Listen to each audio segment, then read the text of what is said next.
Assalamualaikum warahmatullahi wabarakatuh. Pada kesempatan kali ini, kami akan membahas tentang kerusakan pada daging. Berikut adalah nama kelompoknya, saya Puntiga Feredante, NPM 009, Justin Nurina Razanah, NPM 044, Elvira Kusuma Dewi, NPM 045, Alia Hasti Putri, NPM 063. Tentang daging. Daging merupakan bahan pangan yang penting dalam memenuhi kebutuhan akan gizi. Seperti yang kita tahu, daging di sini memberikan salah satu sumber protein. Kemudian daging yang akan kami bahas ini tentang daging merah, spesifiknya adalah daging sapi. Makanan dikategorikan rusak apabila mengalami penurunan kualitas dari yang telah ditentukan. Kerusakan daging segar dapat dilihat dari perubahan warna dan perubahan rasa serta tekstur dari daging. Untuk perubahan warna sendiri, daging segar harusnya, ini berikut adalah ciri-ciri kerusakan pada daging. Perubahan warna. Kalau perubahan warna yang awalnya itu adalah daging merah, berwarna merah, cerah, dan segar. Nah, kalau ciri kerusakan yang kedua adalah berlendir kental. Apabila daging segar tidak mengeluarkan lendir yang kental, namun aromanya juga khas daging segar. Perubahan pH. Yang ketiga adalah perubahan pH. Yang keempat adalah berbau busuk. Kemudian untuk daging yang segar sendiri, teksturnya itu kenyal. Dan penampilannya itu lembab. Ciri dan penyebab kerusakan pada daging lebih lanjut ada di selanjutnya. Pertama ada perubahan warna. Nah, perubahan warna pada daging merupakan kategori kerusakan daging pada kondisi aerob. Nah, kerusakan pada daging itu ada yang disebabkan oleh bakteri dari genus Lactobacillus dan Leuconostoc. Nah, bakteri dari genus ini tuh menyebabkan warna kehijau-hijauan pada daging, khususnya pas udah jadi sosis.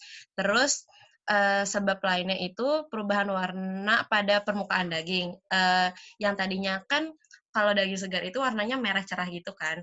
Nah, jadi agak coklat kegelapan, jadi kayak lebih gelap gitu. Itu karena kehilangan kandungan airnya. Nah, karena pada kondisi dehidrasi atau kekurangan air, konsentrasi warna meningkat pada permukaan daging. Yang dimaksud konsentrasi warna itu tuh warna dagingnya jadi lebih gelap. Air di bagian dalam mengandung warna terlarut, kemudian migrasi ke permukaan dan penguapan menyebabkan warna lebih pekat.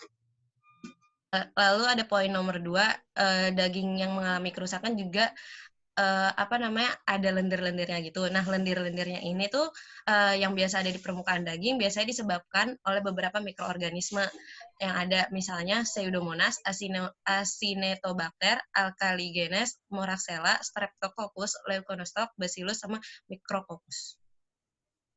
Nah, selanjutnya, daging yang mengalami kerusakan itu ciri-cirinya mengalami perubahan pH. Nah, pH normal pada daging itu berkisar antara 5,3 sampai 5,9. Perubahan pH pada daging ini biasanya disebabkan oleh kecepatan penurunan pH pada daging yang menyebabkan daging itu mengalami denaturasi atau denaturasi pada protein, di mana dagingnya itu nantinya bakal mengurangi daya ikatnya proteinnya bakal mengurangi daya ikat air pada daging. Terus jadi intensitas warna dari pigmen dagingnya akan menurun. Terus ciri-ciri selanjutnya yaitu daging akan berbau busuk. Sebenarnya nggak cuma berbau busuk aja, tapi juga bisa berbau pengik dan juga berbau asam. Nah, bau busuk pada daging ini sendiri itu disebabkan oleh senyawa-senyawa yaitu amonia, H2S, indol, dan amin. Kalau misalkan bau tengik itu biasanya disebabkan oleh bakteri dari genus Pseudomonas dan Achromobacter, sedangkan bau busuk disebabkan oleh bakteri Clostridium, dan bau asam disebabkan oleh adanya pertumbuhan jamur yang mengeluarkan asam volatil. Asam volatil ini tuh biasanya dalam bentuk asetat, butirat, atau propionat.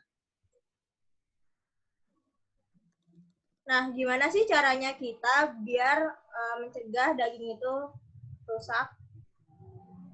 Yang pertama ada penguatan secara fisik. Ada pengemasan hampa udara, pengeringan, pengasapan, pembekuan, dan pemanasan.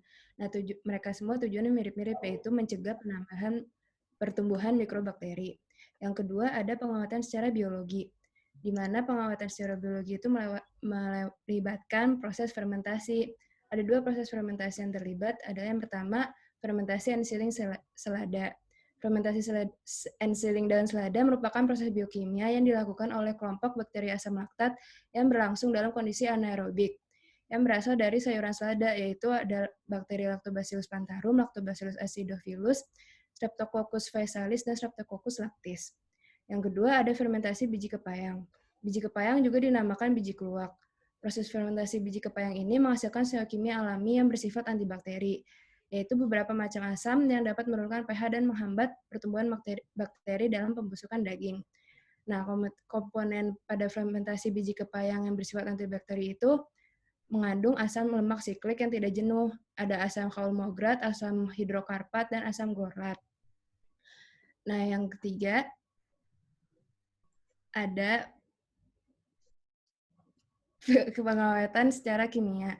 Yang pertama ada bahan aktif alamiah. Yang pertama ada bawang putih dan bawang bombay. Mereka mempunyai kandungan alisin untuk antimikroba. Yang kedua ada kunyit, dia mempunyai kandungan kurkumin yang bersifat bakterisidal. 3 ada lengkuas, mempunyai senyawa fenolik lengkuas yang bersifat menghambat pertumbuhan bakteri dan jamur. Yang keempat ada jahe, mempunyai senyawa antioksidan yang dapat dimanfaatkan untuk mengawetkan lemak. Nah, selanjutnya ada bahan kimia. Yang pertama ada NaCl. NaCl berguna untuk menghambat pertumbuhan kamir atau yeast dan jamur. Kemudian ada sodium tripolifosfat yang bertujuan untuk menurunkan jumlah bakteri sehingga produk olahan daging dapat bertahan lama.